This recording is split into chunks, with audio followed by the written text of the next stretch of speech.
Yo, what's going on, people? Welcome to the Truth Hurts Boxing channel, and you're with your boy Breezy. Okay, so right, big fights coming up, and the biggest one I want to talk about now, and that is Tyson Fury versus Deontay Wilder. And close to the fight, I'm going to give a proper breakdown and analysis of not only who I think's going to win, but also break down exactly how I think each fighter can actually win this particular fight. But now I want to go into a little bit of psychology that's going on with the fight, and just looking into the Tyson Fury factor in this fight. So we're going to concentrate more on Tyson Fury. Now, Tyson Fury has decided to change trainers. He's decided to go to Sugar Hill. He's talked about wanting to get a knockout, and he's talked really well when it comes to what he thinks his next few fights are going to be. He's talked very well of how confident he is that he's going to knock Deontay Wilder out in 2 rounds. And for me, this is why I call it the truth. This is just my truth. This is what I believe. Boxers are meant to say these things anyway, but sometimes you have to look into the action of the boxer to actually establish whether they're actually telling the truth or they're trying to fool the audience.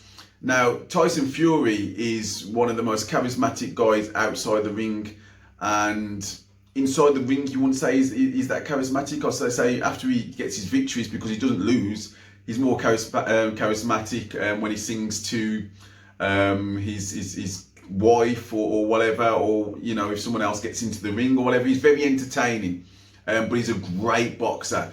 So the entertainment doesn't normally happen in the ring with Tyson Fury. He doesn't really knock people out.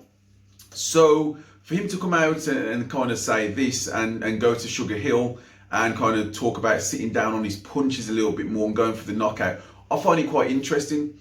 So it says to me that there's a fighter there that has been through a war with Deontay Wilder and getting knocked down twice. And it wasn't just a case of like what happened against Cunningham, say for instance, when like a cruiserweight coming up who just knocked him down quite briefly, came straight back up. Especially the 12th round, this is fairly devastating. Whether he beat the count, that's not even important. What I will say is no fighter is scared of any fighter, but what I will say is that he's showing certain aspects of what he's doing, changing trainer, that he does fear this man. Not fear him enough to he fears him as in it's Rocky and it's kind of Clubber Lang or anything like that. Nothing like that. I just think if you were so confident from the first fight, why would you change trainer and kind of talk about a different game plan? Now, a lot of people who will defend Tyson Fury, and so they should. Obviously, he's got people who follow him as well. Loads of people that follow him. I'm trying to call it straight down the middle, and I'll do the same sort of thing with Deontay Wilder at another time as well. But people will then say, well, he's saying that he doesn't want to be robbed in Vegas again. And looking at the last fight, if you actually watch it again, there's a couple of rounds where you could potentially give it to both. Like, it wasn't a clear 10-9 round, and you don't actually have to have a clear 10-9 round. Some of them can be the same score. And that was the opening rounds. And then like Tyson Fury took over, but he wasn't doing anything really to hurt, but he was winning them rounds. So for me, I had it a draw. That's just me. With the 2 knockdowns, it made it a draw for me, which shows how good Tyson Fury is. So wouldn't you, if you was uber confident, if you're very confident going into the next fight, just think to yourself, let me just avoid those knockout punches, because you know he just caught me slipping on those punches. I'm a great boxer, it's not going to happen, and kind of go the same route as you did before. But he's changed, and he's trying to obviously paint the narrative that it's just so that he can't leave it to the judges.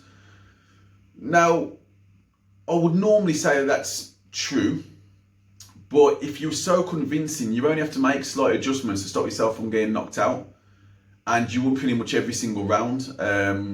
well, to you want every single round, apart from the 2 knockdown rounds. So you don't need many adjustments, especially to completely change your training, completely change the guy that's obviously helped you through the mental health straight after in Ben Davidson, and he's gone to Sugar Hill, and I think he's trying to play mind games.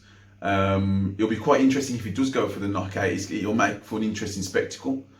I personally think the best route for Tyson Fury, like anyone else would say, is just literally try to outbox him and just hope that we've seen him in rematches before, Stavern and Luis Ortiz, and he does kind of start to read what you're going to do, the kind of feinting and trying to win rounds towards the end of the round, and he does kind of work you out a little bit. So I just want to say, I think personally, me personally, I want to know what you guys think. Is Tyson Fury really as confident as he made out, or is making out? Or is he showing without saying it, because he's a very articulate guy? He's never going to say it or get tricked into saying he has any sort of fear. But is his actions now speaking bigger than words? Are they speaking louder than words?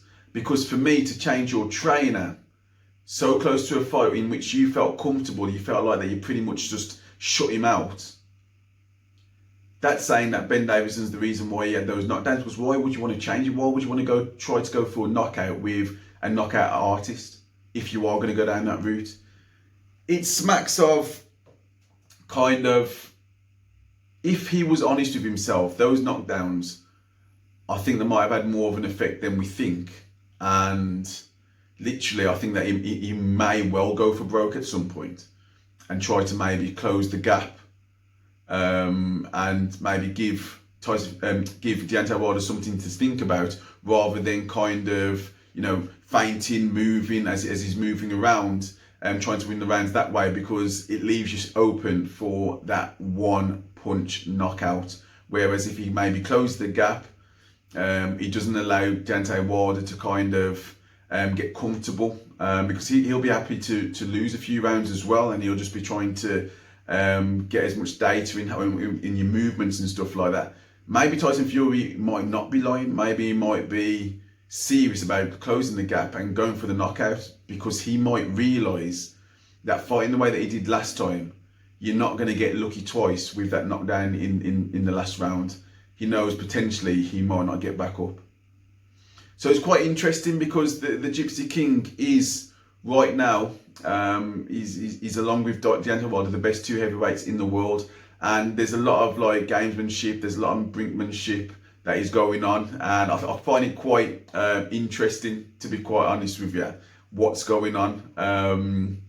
And I just think Tyson Fury is such a clever guy as well. So it's just interesting if he's trying to play mind games and he comes with a game plan of how he fought last fight, or if he does come with a game plan to go for the knockout.